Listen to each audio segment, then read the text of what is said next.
Hace 30 milenios, un ser tan humano como nosotros colocó la palma sobre la pared húmeda y rugosa de una cueva y sopló pigmento alrededor de sus dedos. El contorno quedó fijado en la roca como una firma sin letras que anunciaba que alguien había estado en ese lugar, que había visto el mundo y disfrutado de sus bondades y sufrido sus inclemencias. Ese gesto sencillo, hijo de una técnica humilde, condensa un mensaje que viaja intacto a través del tiempo: pertenecer. Aquellas personas formaron parte de un episodio fascinante en la historia humana y, por ende, en la vida terrestre.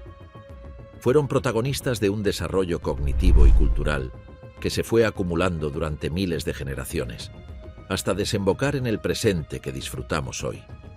Pero por aquel entonces, las innovaciones técnicas y las huellas culturales respondían casi siempre a los retos de un planeta que atravesaba la última gran edad de hielo. La glaciación cuaternaria dio inicio hace 2.600.000 años, junto con el Pleistoceno, y fue una larga estación que impuso una exigencia drástica a la evolución de todos los seres vivos, especialmente a los humanos. En diferentes momentos, coexistieron en la Tierra 5 o más especies de nuestra línea, algunas compartiendo los mismos paisajes, valles y abrigos rocosos. En ese tramo del tiempo ocurrieron los pasos más importantes de nuestra historia biológica. Por esta razón, en este video nos acercaremos a las otras humanidades del Pleistoceno, conociendo a los pequeños Australopithecus, pasando por los singulares Paranthropus y el innovador Homo erectus, hasta llegar a los célebres neandertales. Intentaremos reconstruir cómo vivían, qué comían y por qué, y finalmente desaparecieron.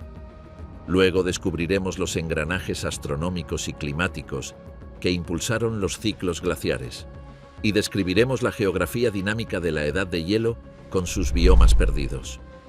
Nos detendremos en la fauna pleistocena y animales formidables con los que nuestros ancestros convivieron y de los que dependieron para alimentarse, vestirse o resguardarse. Y finalmente, nos centraremos en la vida de nuestra especie, para entender cómo todos esos elementos nos moldearon y de qué manera siguen influyendo en quienes somos hoy. Y es que la edad de hielo no es tan remota como a veces suponemos, sino que aún vibra en nuestros cuerpos y en nuestras culturas. El arranque de la glaciación cuaternaria trajo nuevos aires. En este periodo, el agua del océano comenzó a recibir menos calor, provocando que las precipitaciones sobre los continentes disminuyeran. A su vez, esto trajo consigo que las selvas comenzaran a reducirse, incluso en las regiones más próximas al Ecuador, siendo sustituidas por sabanas y desiertos que avanzaban sin freno. Algunos linajes animales desaparecieron y otros, mejor preparados para la aridez, aprovecharon los huecos. Sin dudas, uno de los géneros que probablemente se benefició fue Australopithecus, un homínido bípedo acostumbrado a la sabana africana. Sus primeras especies habían surgido mucho antes, hace unos 4,5 millones de años. Y no solo sobrevivieron al inicio de la edad de hielo, sino que se diversificaron y dieron paso a otros dos géneros clave. Los Australopithecus se desplazaban erguidos, mientras conservaban pies y manos adecuados para trepar. Su esqueleto muestra miembros con proporciones intermedias, brazos relativamente largos en comparación con las piernas, lo que sugiere que seguían pasando tiempo en los árboles, en busca de alimento y seguridad nocturna. El tamaño de sus cerebros no superaba por mucho al del chimpancé actual. Las especies más tempranas presentaban volúmenes craneanos que rondaban el 35% del humano moderno. Las más recientes, más derivadas, muestran cerebros más grandes, cercanos a los de las primeras especies de Homo. Australopithecus fue omnívoro. Comía sobre todo hojas, frutos y raíces, pero completaba su dieta con carne cuando podía. Ellos eran más presa que cazadores, e incapaces de abatir grandes animales, podían espantar a depredadores en grupos y aprovechar restos, una estrategia comparable a la de las hienas. El niño de Taung, primer Australopithecus descrito, encarna el destino de muchos de ellos. Murió en las garras de un ave rapaz y fue llevado a una cueva. Sin dudas un destino terrible, pero quizás común en aquellos días. Déjanos tu opinión en los comentarios. Es posible que algunas especies de este género utilizaran piedras y fabricaran herramientas muy simples, próximas a las llamadas oldubayenses, piedras con filos capaces de desollar. Aún así, no fueron artesanos prolíficos ni particularmente refinados. Desde esa base omnívora emergieron dos sendas: el linaje Homo, al que pertenecemos, que se inclinó cada vez más hacia una dieta rica en carne, y el enigmático Paranthropus, especializado en vegetales duros. Paranthropus, a veces apodado Australopithecus robusto, persistió más de 1,5 millones de años al inicio del Pleistoceno. Tenía cuerpos vigorosos y cráneos anchos, con mandíbulas enormes y dientes monumentales movidos por musculatura fijada a una cresta sagital parecida a la de los gorilas machos. Su rostro redondeado y su aparato masticatorio les ganaron el sobrenombre de rompenueces. Sin embargo, los análisis de isótopos estables revelan un dato asombroso. En algunas especies, más del 70% de la dieta eran gramíneas. Ningún primate actual vive de hierbas de ese modo. El paralelo moderno sería más bien el de un caballo. No contamos con pruebas directas del uso de herramientas por parte de Paranthropus, pero si su ancestro fabricó piedras cortantes, no sería extraño que en ocasiones los robustos también las emplearan. Su historia termina hace aproximadamente 1.200.000 años, compartiendo tiempo y espacios con Australopithecus y Homo. Hace 2 millones de años, ya con 600.000 años de edad de hielo a cuestas, convivían en África al menos 6 especies diferentes repartidas en 3 géneros. La evolución humana no formó una fila ordenada de mejoras. Fue un matorral de ramas, cruces y coexistencias. En ese entramado aparece Homo habilis, hace unos 2,3 millones de años. Rostro con arco dental más discreto, caninos del tamaño del resto de dientes y una dentición en arco, propia del género, describen su boca. Con unos 650 centímetros cúbicos de capacidad craneal, 1,30 metros de altura y 40 kilogramos de peso, no era un gran depredador, pero sí un oportunista habilidoso. A él se vincula la producción de industria lítica oldubayense, que perduró casi 1 millón de años en África. Eran herramientas sencillas pero efectivas. Filos para retirar carne, golpear huesos y extraer médula nutritiva. De ahí el apelativo habilis, diestro. Durante décadas se lo creyó el primer fabricante. Hoy sabemos que la manufactura de utensilios es más antigua que el propio Homo. Aunque era bípedo, sus proporciones, brazos más largos, piernas cortas, delatan que seguía cómodo en los árboles desde donde contemplaría la sabana. Una población aislada de habilis dio paso a Homo erectus, una especie crucial y longeva. Durante casi 2 millones de años coexistió, en distintos momentos, con todas las demás especies del género, prueba de su éxito. Era más alto que habilis. De estatura similar a la humana actual, podía alcanzar 1,80 metros. Sus brazos, relativamente cortos y piernas largas, hablan de una vida plenamente terrestre. Los pies, también. Su cráneo conserva una forma alargada y una frente muy baja, con arcos supraorbitales robustos. Sus cerebros, sin embargo, eran notablemente mayores que los de cualquier humano precedente. A Homo erectus atribuimos innovaciones que encarrilaron nuestra evolución. Control sistemático del fuego, hace cerca de 1 millón de años, uso extendido de prendas, construcción de refugios y, sobre todo, la industria achelense, con bifaces trabajados que multiplicaban las posibilidades de caza y procesado. Con esas herramientas y con organización social, pudieron convertirse en cazadores de megafauna, incluidos los elefantes de colmillos rectos, desplazando el centro de su dieta hacia la carne, combustible esencial para cuerpos y cerebros grandes. Probablemente manejaron formas complejas de comunicación. Planificar cacerías y enseñar técnicas requiere algo más que gritos. Tal vez inauguraron rituales tempranos. Otra hazaña fue su expansión fuera de África. Ocuparon amplias zonas de Asia y el Próximo Oriente y, de manera indirecta, a través de sus descendientes, llegaron hasta Oceanía. Erectus es una categoría muy debatida. Abarca gran variación anatómica, temporal y geográfica, y de él derivan múltiples especies. Una descendiente singular es Homo floresiensis, el hombre de flores, el hobbit real. Habitó la isla de Flores, Indonesia, entre hace 1.050.000 años, hasta que probablemente sucumbió al encuentro con nuestra especie. En un escenario de enanismo insular, redujo su tamaño hasta aproximarse al de un niño de 4 o 5 años, alrededor de 1 metro de altura, sin perder la inteligencia operativa de Erectus. Su presencia en una isla oceánica señala otra destreza: navegación.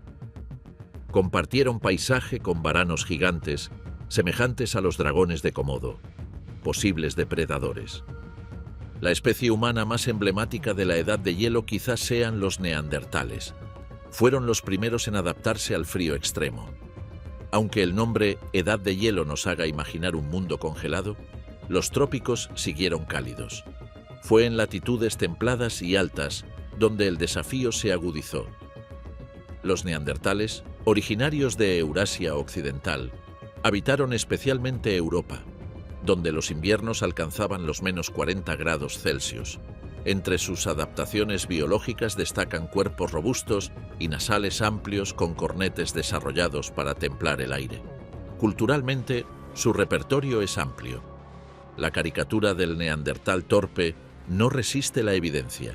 Lenguaje complejo, prácticas funerarias, arte, estrategias de caza finas y conocimiento del entorno. También desarrollaron la industria musteriense, puntas fijadas a palos, útiles para abatir presas grandes. Fueron la humanidad más carnívora conocida, cazadores capacitados para enfrentarse a mamuts y rinocerontes lanudos. Su organización en grupos pequeños pudo limitar, en parte, la acumulación de innovaciones, factor crucial en ambientes extremos. Durante un tiempo se creyó que Homo sapiens los sustituyó por competencia directa. Hoy la imagen es más rica. Convivimos decenas de milenios y nos mezclamos. Todas las poblaciones humanas actuales, salvo algunas subsaharianas que no salieron de África, conservan cerca de un 3% de ADN neandertal, lo que implica cruzamientos frecuentes y prolongados. Con sus genes y parte de su cultura, supimos instalarnos en climas glaciales. Los últimos neandertales vivieron hace unos 40.000 años. Cuando hablamos de edad de hielo, imaginamos un globo terráqueo cubierto de blanco. Sin embargo, la realidad fue más matizada. La temperatura media global estuvo entre 5 y 7 grados Celsius por debajo de la actual. Parece poco, pero esas variaciones bastan para reconfigurar continentes. Los polos albergaban capas de hielo extendidas, los trópicos no. En rigor, seguimos viviendo una edad de hielo, porque el planeta conserva hielos permanentes en ambos polos. En los últimos 600 millones de años, la Tierra ha alternado 3 estados climáticos relativamente estables: hothouse, greenhouse e icehouse, que por claridad podemos llamar sauna, estufa y nevera. La mayor parte del tiempo, el planeta descansa en un modo estufa, más cálido y húmedo, con bosques ampliamente distribuidos y estaciones suaves. Pero la combinación de movimientos orbitales, tectónicos y biológicos puede desplazarlo hacia extremos, calentamientos asfixiantes o enfriamientos extensos. Tales cambios suelen coincidir con crisis bióticas y, en términos geológicos, son breves. Nuestra nevera comenzó hace unos 2,6 millones de años y se caracteriza por alternancias entre fases glaciales, hielos expandidos, bosques contraídos y mares hasta 120 metros por debajo del nivel actual, y fases interglaciales, retroceso de hielos, expansión forestal y ascenso del mar. Los glaciales largos duran en promedio 100.000 años, con periodos de avance y retroceso, estadiales e interestadiales. Los interglaciares, como el presente, iniciado hace unos 12.000 años tras el último máximo glacial de hace 26.000, oscilan entre 10.000 y 50.000 años. ¿Qué impulsa esas oscilaciones? No existe una única causa, Pero tres movimientos orbitales conocidos como los ciclos de Milankovitch son determinantes. La excentricidad modifica la forma de la órbita, más circular o más elíptica, en ciclos de aproximadamente 100.000 años, alterando la diferencia entre el perihelio y el afelio. Hoy la órbita es casi circular. Durante el verano austral estamos apenas un 7% más cerca del Sol. La oblicuidad cambia la inclinación del eje terrestre entre 22,5 grados y 24,5 grados. Pequeñas variaciones con grandes efectos sobre la intensidad estacional. La precesión, por su parte, hace que el eje describa un giro completo en aproximadamente 26.000 años, invirtiendo gradualmente la sincronía de las estaciones entre hemisferios. La combinación de estos movimientos altera la distribución estacional de la radiación solar, favoreciendo o entorpeciendo la acumulación de hielo. El albedo, la fracción de luz reflejada por la superficie, amplifica o amortigua los cambios. El océano oscuro absorbe energía, la nieve y el hielo la reflejan. Veranos suaves en el hemisferio norte, con mayor masa continental, dejan más hielo remanente al final de la estación, lo que aumenta aún más la reflectividad y enfría, permitiendo sembrar inviernos más extensos. El proceso inverso ocurre con veranos intensos, que exponen océanos, absorben calor y aceleran el deshielo. Obviamente hay diferencias entre el hielo marino y el continental. El primero es estacional y frágil, el segundo, acumulativo y pesado. Cuando la nieve cae sobre tierra durante milenios, se compacta y da lugar a glaciares de kilómetros de espesor. En el Pleistoceno destacaron dos grandes mantos, el laurentino en Norteamérica y el escandinavo en Europa y el norte de Asia. Su masa era tal que deprimía la corteza centenares de metros, depresión isostática, alterando ríos y cuencas. Los bordes de esos hielos bloqueaban cursos fluviales y formaban lagos gigantes alimentados por ríos represados y deshielos estivales. Sobre el hielo desnudo, la vida era casi inviable, pero alrededor prosperaba. Los ecosistemas que hoy reconocemos como tundra y taiga quedaron cubiertos de hielo durante largos periodos. Eso empujó hacia el sur, en el hemisferio norte, climas comparables a la tundra moderna, donde, en verano, la energía solar disponible bastaba para sostener una sabana fría conocida como estepa del mamut, un mar de gramíneas que nutría manadas colosales de herbívoros. Esa estepa se extendía desde Europa hasta Beringia y cruzaba hacia Norteamérica. Con los océanos 120 metros más bajos, los contornos continentales cambiaron. Emergen puentes de tierra que hoy yacen sumergidos. Beringia unió Asia y América y sirvió de corredor para animales y, en algún momento, para humanos. Otro puente conectó las islas británicas con Europa, Doggerland, rico en fauna y con señales de ocupación humana en su margen meridional. En el sudeste asiático, Tailandia, Malasia e Indonesia se unieron en Sundaland, Australia, Tasmania y Nueva Guinea en Sahul. Esa geografía glaciar explica, por ejemplo, la línea de Wallace, un límite biogeográfico que separa con precisión faunas diferentes a ambos lados, reflejo de historias evolutivas aisladas. Otro fenómeno cíclico, clave para África, es el período húmedo africano o Sáhara Verde. Según la posición y vigor del monzón, la región hoy desértica se transformó en sabana, con ríos, lagos y fauna abundante. Los grabados rupestres del propio Sahara, con vacunos, jirafas, hipopótamos y elefantes, son testimonio de esos paisajes. El último episodio húmedo duró unos 10.000 años, entre hace 15.000 y 5.000. Acontecimientos así se han repetido incontables veces en los últimos millones de años y volverán a suceder. En Sudamérica, un planeta más frío y seco redujo y fragmentó la selva amazónica, que cedió espacio a sabanas del Cerrado. Los puntos calientes de biodiversidad actuales suelen coincidir con refugios forestales pleistocenos. Las zonas menos diversas reforestaron solo en los últimos milenios. Por eso la deforestación actual implica pérdidas ecológicas difíciles de revertir a escalas humanas. Y es que el cambio climático barajó los ecosistemas del planeta. Algunas líneas desaparecieron, otras florecieron. Entre las que se extinguieron pronto tras iniciarse la nevera cuaternaria, estuvieron los calicoterios, perisodáctilos de aspecto quimérico, algo entre caballo y gorila, que usaban brazos largos con garras para acercarse a ramas altas. Son ejemplo de cuán diversa fue la experimentación evolutiva que la edad de hielo reordenó. Pero quizá en ningún sitio la megafauna fue tan extravagante como en Sudamérica.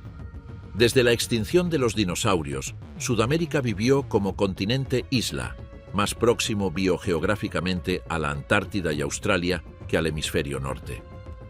La era de los mamíferos produjo allí linajes únicos. Lo mismo en Australia. La naturaleza, sin embargo, no conservó ese aislamiento. La Antártida se heló, Australia permaneció aislada y Sudamérica terminó unida a Norteamérica por el Istmo de Panamá, hace entre 5 y 3 millones de años. El gran intercambio biótico americano mezcló faunas antaño separadas. En general, a los norteños les fue mejor en el sur, aunque por millones de años hubo idas y vueltas. Aves depredadoras del sur, los aves del terror, como los titanísimos, colonizaron Norteamérica y durante un tiempo ocuparon el nicho de supercazadores. Eran incapaces de volar, pero corrían velozmente. Derribaban presas con picos filosos y garras curvadas. Algunas superaban los 2 metros. Mientras tanto, los mamíferos eran las verdaderas estrellas. Sudamérica alumbró 2 grandes grupos ausentes en otras regiones. Los xenartros, armadillos, perezosos, osos hormigueros, y los notoungulados, hoy extintos. Los xenartros perduraron hasta hace muy poco. Doedicurus, un armadillo gigantesco, alcanzaba el tamaño de un coche pequeño, más de 1.500 kilogramos, y portaba una cola con maza espinada, capaz de convertirlo en un rival temible, incluso para grandes depredadores. Los perezosos terrestres abarcaron desde especies menudas hasta colosos del tamaño de un elefante, como Megatherium, de más de 6 toneladas y más de 3 metros de altura. Fueron descritos tempranamente en la historia de la paleontología y protagonizaron debates sobre la realidad de la extinción. Es probable que dispersaran semillas de frutos de gran tamaño, como aguacates y cacaos, un servicio ecológico del que hoy dependemos nosotros mismos. Asombra también su capacidad de excavar. Dejaron redes de túneles gigantes, paleotocas, en el sur de Brasil, con marcas de garras y restos fosilizados. Entre los notoungulados destaca Toxodon, de cuerpo macizo, patas cortas y cráneo singular, que vivió hasta hace unos 10.000 años. Su dentición de crecimiento continuo recuerda a roedores, aunque no lo era. Tampoco lo eran los roedores gigantes como Josephoartigasia, de media tonelada. Desde el norte llegaron gonfoterios, parientes de elefantes, como Notiomastodon, de tamaño comparable al elefante asiático y probablemente vida social en manadas. En Norteamérica, por su parte, prosperaron mamuts auténticos como el mamut colombiano, que rozaba las 10 toneladas. Compartían el paisaje con manadas innumerables de bisontes, alces, ciervos y camélidos.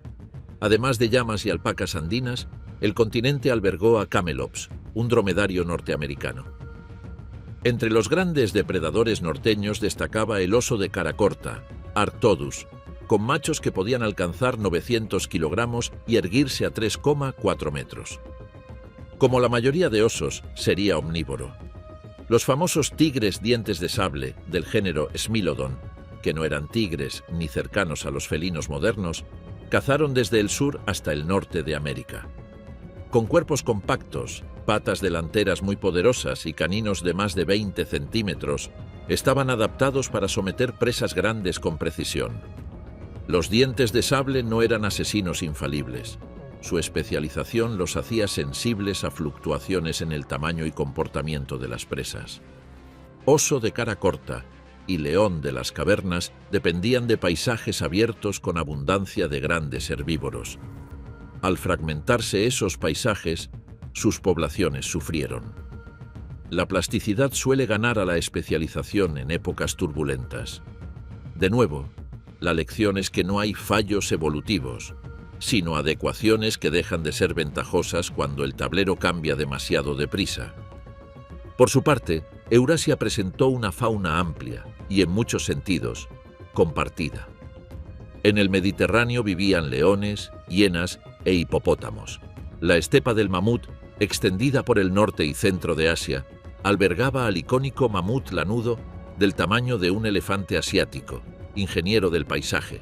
Tumbaba árboles, removía nieve, dispersaba semillas.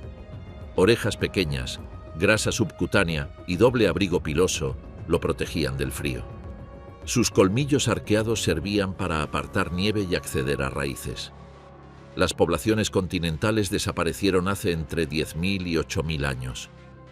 Una pequeña población persistió en la isla de Wrangel hasta hace unos 4.000 años, cuando en Egipto las pirámides ya eran antiguas. El rinoceronte lanudo del género Elasmotherium protagoniza un caso curioso. Durante mucho tiempo se lo dibujó con un cuerno descomunal. Evidencias recientes sugieren que quizá portó una estructura más abovedada. En los bosques del sudeste asiático habitó el gigantesco Gigantopithecus, pariente de los orangutanes, de hasta 3 metros y más de 600 kilogramos, comedor de bambú y frutas con posible oportunismo carnívoro. Desapareció hace unos 300.000 años. En el subcontinente indio vivió Paleoloxodon, un proboscideo que pudo superar las 20 toneladas según algunas estimaciones, rivalizando con Paraceratherium por el título de mayor mamífero terrestre. África, cuna de la mayoría de especies humanas, sufrió menos pérdidas de megafauna en el paso al Holoceno. Todavía conserva elefantes, hipopótamos, jirafas, rinocerontes y grandes primates. Aún así, el paisaje africano pleistoceno tuvo figuras singulares como Deinotherium, mayor que los elefantes actuales y con colmillos inferiores curvados hacia atrás, cuya función aún se discute. Sobrevivió en África hasta hace cerca de 1 millón de años. En Madagascar, una de las islas más grandes, floreció una fauna extraordinaria que convivió con humanos durante siglos. El lémur gigante Archaeoindris, extinguido hace menos de 3.000 años, y el Aepyornis, o borombe, el ave más pesada desde los dinosaurios, de hasta 730 kilogramos y 3 metros, extinguida hace apenas alrededor de 1 milenio. Australia, aislada desde mucho antes, desarrolló una megafauna marsupial sin equivalentes. Allí vivió el mayor marsupial conocido, Diprotodon, emparentado con los wombats, más pesado que un rinoceronte, quizá gregario y migrador estacional. Se extinguió hace unos 40.000 años junto con gran parte de la megafauna local. Procoptodon, el canguro gigante de cara corta, con hocico plano y pies prácticamente monodáctilos, pudo haber corrido más que saltado debido a su masa. Vivió hasta hace unos 30.000 años. Entre los carnívoros marsupiales destacó Thylacoleo, con una mordida proporcionalmente potentísima y premolares en forma de tijera para cortar carne, además de garras retráctiles y pulgar opuesto. Sorprendentemente, los mayores superdepredadores australianos no eran mamíferos. Megalania, un varano gigante, alcanzaba entre 5 y 7 metros y podía superar los 500 kilogramos. Como reptil, necesitaba comer con poca frecuencia. También rondaba Quincana, un cocodrilo terrestre de 5 a 6 metros, de patas largas colocadas bajo el cuerpo, adaptación que le otorgaba agilidad insólita para un crocodiliano. Ambos desaparecieron hace unos 40.000 años, quizá tras cruzarse con los primeros pueblos del continente. La megafauna pleistocena no vivía en soledades heroicas, formaba gremios. Los grandes herbívoros, proboscídeos, rinocerontes lanudos, caballos, bisontes, camélidos, competían y a la vez se complementaban por alturas de forraje y por estaciones. Sus movimientos migratorios, guiados por la nieve, el hielo y los mosquitos estivales, estructuraban el calendario de los depredadores. Una manada de bisontes abría nieve con pechos y patas. Detrás, los caballos aprovechaban los tallos expuestos. Los caribúes seguían rutas antiguas hacia páramos venteados. Sobre esa coreografía se montaban los cazadores, leones de las cavernas, hienas, lobos, osos de cara corta y los félidos de dientes en cimitarra, que preferían emboscadas rápidas y control corporal de la presa. La ingeniería ecológica de los gigantes era tangible. Mamuts y mastodontes derribaban árboles y mantenían en mosaico bosques y claros. Su estiércol alimentaba escarabajos, coprófagos y hongos. Sus huellas inundadas creaban charcas donde crían anfibios. En trópicos y subtrópicos, muchos frutos de semilla grande muestran adaptaciones para dispersores hoy desaparecidos. Perezosos terrestres, gonfoterios, pulpas carnosas, cascarones duros, sazones prolongadas. Algunas anacronías ecológicas actuales, plantas que parecen sobredimensionadas para sus dispersores vivos, podrían ser ecos de esas relaciones rotas. Pero tú recuerda darnos like y suscribirte si quieres seguir aprendiendo sobre estos animales. Por su parte, en algunas islas el enanismo y el gigantismo fueron comunes. En Flores, Homo floresiensis redujo su talla. En Wrangel, los mamuts se miniaturizaron tras quedar aislados. En Madagascar, los lémures gigantes ampliaron su nicho. Las islas eliminan superdepredadores, limitan recursos y seleccionan economías corporales distintas. Encogerse o crecer puede abaratar la vida. Ese laboratorio natural produjo combinaciones que hoy nos parecen inverosímiles. Aves elefante no voladoras de casi 3 metros, roedores del tamaño de terneros, canguros de cara corta que corrían más que saltaban, y que, sin embargo, funcionaron durante milenios. Pero, ¿qué parte del colapso megafaunístico al final del Pleistoceno se debe al clima y cuál a nosotros? La respuesta cambia por región. En África, donde humanos y grandes animales convivieron más tiempo, la pérdida fue menor, las presas nos conocían y los ecosistemas ya estaban coevolucionados con nuestra presión. En Australia y América, en cambio, la llegada humana fue súbita a escala ecológica. Los animales no habían desarrollado conductas de huida frente a depredadores bípedos con armas de alcance. Allí, la coincidencia temporal entre colonización y extinciones es llamativa. Aún así, el clima puso su cuota. Cambios rápidos de vegetación alteraron calendarios de reproducción y rutas migratorias. Una presa desincronizada es una presa rara. Coprolitos de megaherbívoros, polen fosilizado y carbón microscópico permiten reconstruir incendios, dietas y cambios de cobertura vegetal. El ADN ambiental, fragmentos genéticos preservados en suelos helados o sedimentos de cuevas, está reescribiendo cronologías. Detecta presencias invisibles al ojo fósil y matiza el cuándo de las desapariciones. Cada nuevo núcleo de hielo, cada nueva cueva muestreada, añade piezas al rompecabezas y obliga a recalibrar narrativas demasiado simples. Los animales fueron parte esencial de la experiencia humana. Conocerlos es conocer los desafíos que enfrentamos. Los primeros grandes avances técnicos surgieron al calor de la caza y el procesamiento de recursos animales. Del mismo modo que ellos influyeron en nuestro destino, nosotros influimos en el suyo. El ser humano es una criatura peculiar, pero no fuera de la naturaleza. Compartimos con otros animales el cuidado de la prole, la empatía, la cooperación, el uso de herramientas y la comunicación compleja.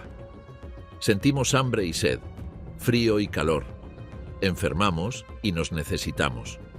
Con cuerpos que rara vez superan los 100 kilogramos, pertenecemos, biológicamente hablando, a la megafauna de la edad de hielo.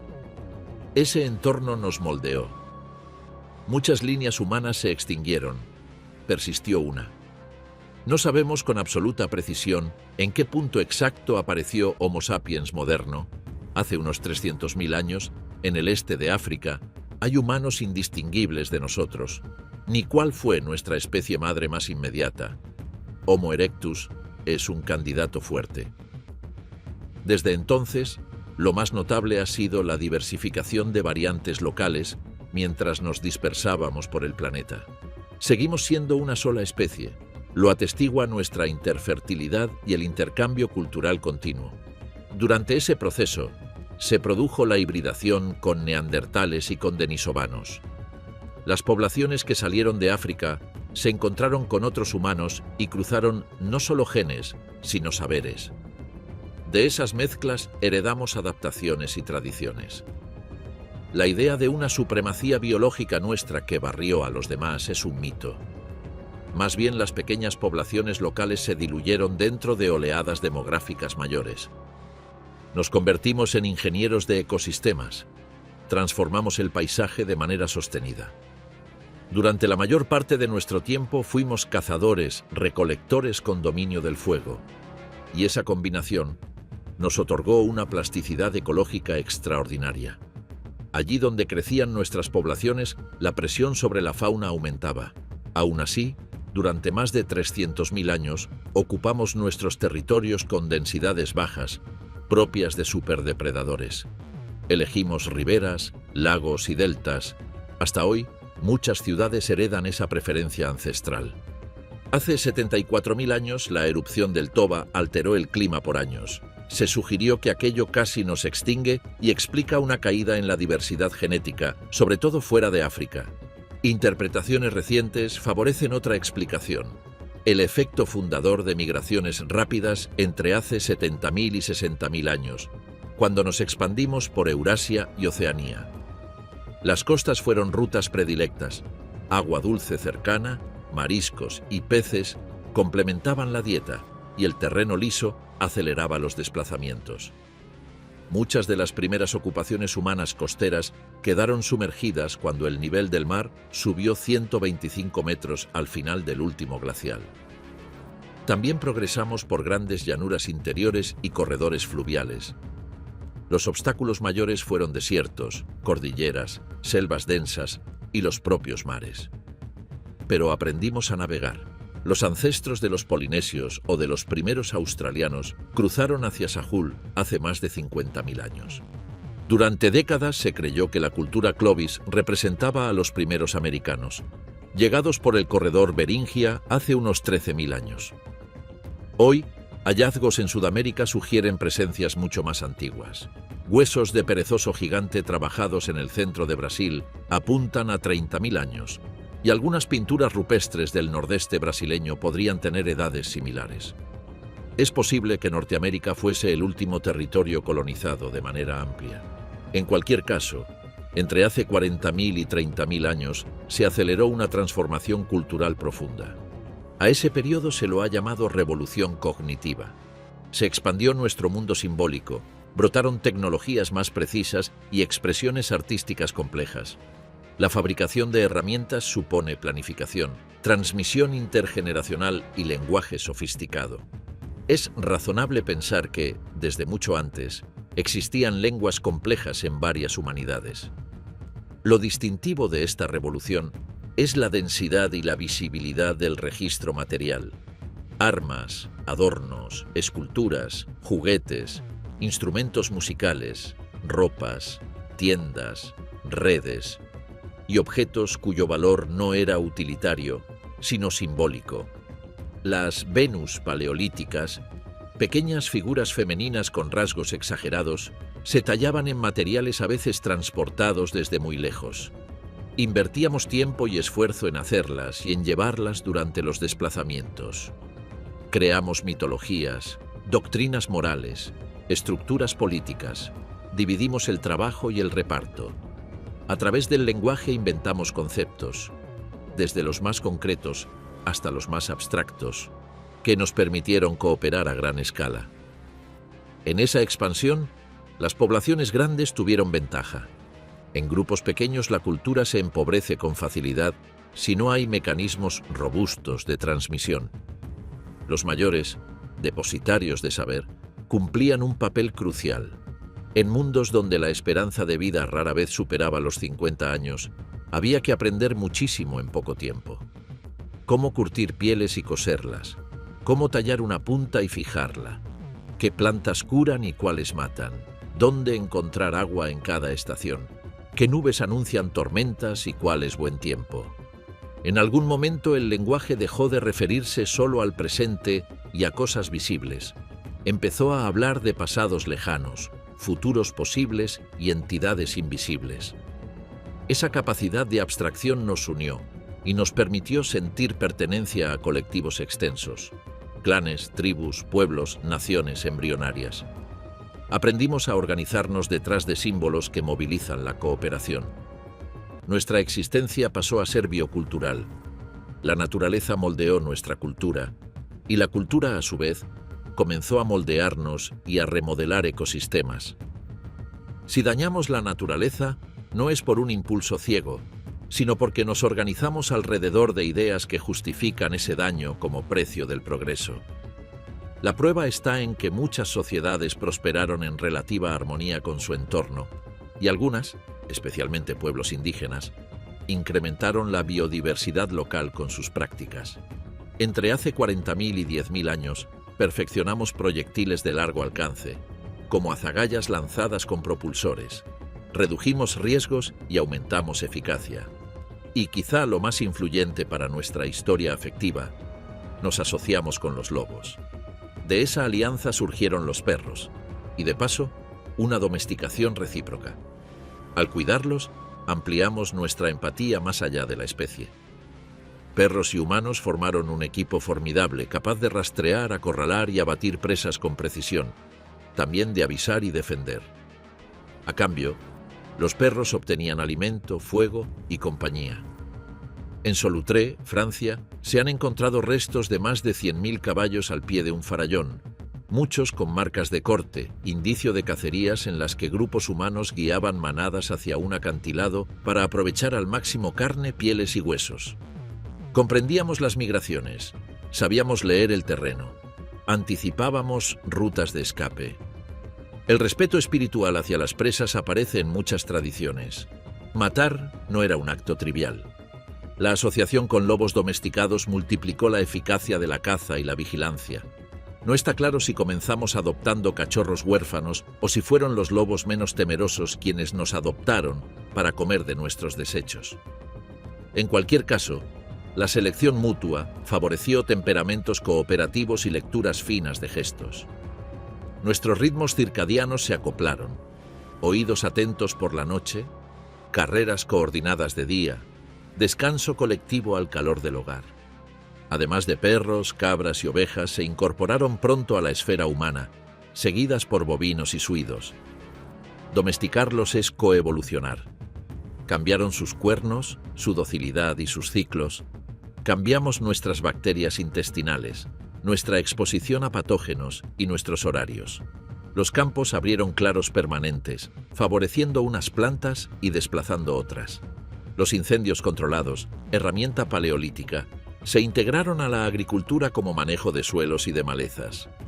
Nuestra dieta explica gran parte del éxito. Somos omnívoros extremos. No somos carnívoros, ni somos herbívoros. Comemos una variedad sin parangón, desde megafauna a moluscos, insectos, hongos, raíces, semillas y frutos. El fuego y los utensilios multiplicaron el repertorio de alimentos comestibles. Conservar carne exigía ingenio. Congelarla al aire libre en estaciones frías, secarla, ahumarla o confitarla en grasa. Muchos guisos se cocían lentamente en recipientes de barro, espesados con grasa y mezclas de plantas. Esa energía densa era vital, en especial para embarazadas y lactantes, y funcionaba como reserva para tiempos de escasez. La cocina y la medicina vegetal probablemente se entrelazaban. Sabíamos qué infusionar para bajar fiebre, qué raíces aliviarían dolores, qué cortezas cicatrizaban. El arte fue, además de expresión simbólica, una tecnología pedagógica. Pintar escenas de caza, huellas, siluetas de animales y signos geométricos ayudaba a enseñar, recordar y coordinar. Los pigmentos rojos procedían de óxidos de hierro, ocres, mezclados con grasa. Los negros, de dióxido de manganeso o carbón. Pintábamos con dedos, pinceles de pelo o fibras y aerografiábamos pigmentos soplando a través de canillas óseas. De ahí la abundancia de manos en negativo. Lejos de ser primitivas, muchas figuras muestran precisión y estilo individual. También hubo arte para despedir, rituales funerarios con ropajes adornados, abalorios, collares de dientes, plumas, conchas. La moda cumplía ya funciones de señalización social, roles, logros, Momentos. El ocre rojo aparece tanto en tumbas como en paredes, quizá asociado a la vida, la sangre o la protección. Y donde hay música, hay memoria. Flautas de hueso atestiguan cantos y ritmos que ayudaban a transmitir historias y normas. Lo cierto es que entre hace 12.000 y 10.000 años, el planeta entró en el interglacial actual. En esa transición se produjo una oleada global de extinciones que barrió gran parte de la megafauna. Atribuimos parte del evento a cambios climáticos, pero esos mismos animales habían sobrevivido a decenas de pulsos previos. Atribuimos otra parte a la presión humana, pero convivimos con ellos durante cientos de milenios sin extinguirlos. La explicación más plausible es interactiva. Cambios ambientales sumados a la expansión de humanos técnicamente más eficientes. Por entonces, surgieron asentamientos cada vez más estables en el creciente fértil, preludio de la agricultura y la ganadería. No fue un salto instantáneo. Durante siglos existieron sociedades seminómadas que construían grandes refugios estacionales. Algunas cabañas superaban los 25 metros de diámetro y se levantaban con huesos y pieles de mamut. Se han identificado estructuras con restos de más de 70 individuos. Sin embargo, esas estaciones aún no eran ciudades. Las primeras urbes, situadas en riberas y deltas euroasiáticos, florecieron tras el fin del último glacial. Aunque el clima se templó, seguimos en una edad de hielo. Los hielos polares persisten. Y el mundo ya venía con una crisis de biodiversidad en marcha cuando nuestras sociedades complejas entraron en escena. Somos, en cierto sentido, hijos de una capa de extinciones que abrió nichos para generalistas versátiles como nosotros. En un planeta con más gigantes ocupando todos los huecos, tal vez nuestra expansión habría topado con barreras ecológicas más severas. Lo cierto es que no desaparecimos. Al contrario, nos convertimos en fuerza geológica. Nuestros impactos sobre suelos, aguas y atmósfera nos convierten en geoingenieros. Necesitamos, sin embargo, aprender a integrarnos en los ciclos naturales con modelos de vida y de economía que respeten la circularidad del sistema terrestre. Mientras no maduremos en esa dirección, un modelo lineal de extracción y descarte seguirá chocando con un planeta cíclico, además de distribuir riqueza y bienestar de forma desigual. Llegados a este punto, cabe la objeción: si seguimos en una edad de hielo, ¿qué daño hay en calentar un poco el planeta? El problema es salir del rango climático que conocemos. La humanidad nunca ha habitado una Tierra fuera de una glaciación. Ignoramos cómo se comportaría un sistema climático reorganizado en otra capa de estabilidad. Un cambio de régimen podría desencadenar transiciones bruscas. Sobreviviríamos como especie, pero nuestras civilizaciones complejas podrían sufrir. La buena noticia es que aún estamos a tiempo de evitar los peores escenarios, y la transición energética se acelera. Las tecnologías renovables ganan eficiencia y por pura economía tenderán a desplazar combustibles fósiles. Lo que aprendimos en las fases glaciales, cooperar, innovar, adaptarnos, sigue vigente. Las innovaciones de la edad de hielo seleccionaron la sociabilidad, la coordinación y el lenguaje fino. La evidencia de guerras es escasa en el Paleolítico Superior. La cooperación fue probablemente una estrategia dominante. Ingenio, vida en común y conocimiento del comportamiento animal nos permitieron conquistar el planeta. Si hoy estamos más conectados y mejor equipados, tenemos razones para creer que superaremos los retos climáticos y ambientales del siglo. A fin de cuentas, somos hijos de un mundo esculpido por el hielo y por nuestras respuestas creativas. Cuando alguien posó su mano en la cueva y la rodeó de rojo, fijó un pacto a través del tiempo. Recordarnos que formamos parte de una cadena. Estuvo allí, vivió y dejó constancia. Nosotros, al leer esa marca, nos vemos reflejados.